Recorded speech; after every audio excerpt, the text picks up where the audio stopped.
Review of పాపం ప్రతాప్. సరే, trailer చూసి నిన్న నైట్ సెకండ్ షోకి వెళ్ళా. థియేటర్లో పట్టుమని 10 మంది కూడా లేరు.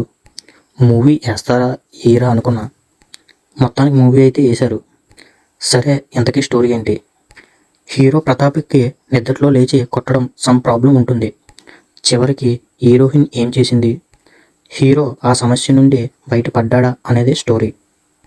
సరే, సినిమాలో కామెడీ విషయానికి వస్తే బేసికల్లీ నాకు కామెడీ అంతలాగా ఎక్కదు. కానీ ఈ మూవీలో కామెడీ మామూలుగా లేదు. మూవీ చూసిన ప్రతి ఒక్కరూ పక్కాగా నవ్వుకుంటారు. సరే, మ్యూజిక్ విషయానికి వస్తే ఆ కామెడీకి బ్యాక్గ్రౌండ్ మ్యూజిక్ పర్ఫెక్ట్గా ఉంటుంది. లాజిక్ విషయానికి వస్తే తను ఎందుకు ఇలా చేసింది, వాడు ఎందుకు ఇలా చేశాడు అనుకుంటాం. కానీ దానికి తగ్గ ఎక్స్ప్లెయిన్ కూడా బాగానే చేశారు. ఫైనల్గా చెప్పాలంటే గుడ్ నైట్ మూవీ ఎలా ఉంటుందో అంటే, గుడ్ నైట్ మూవీ నిద్రలో గురక సమస్య, పాపం ప్రతాప్ మూవీలో నిద్రలో లేవడం సమస్య. గుడ్ నైట్ మూవీ చూసినప్పుడు మనం ఏ ఫీల్ అయితే కలుగుతుందో ఈ మూవీ చూసినప్పుడు కూడా సేమ్ అదే మంచి ఫీల్ ఇస్తుంది. ఫైనల్గా మూవీ నాకైతే నచ్చింది గైస్. ఈ మూవీకి నేను ఇచ్చే rating 3.0. Okay guys, bye bye.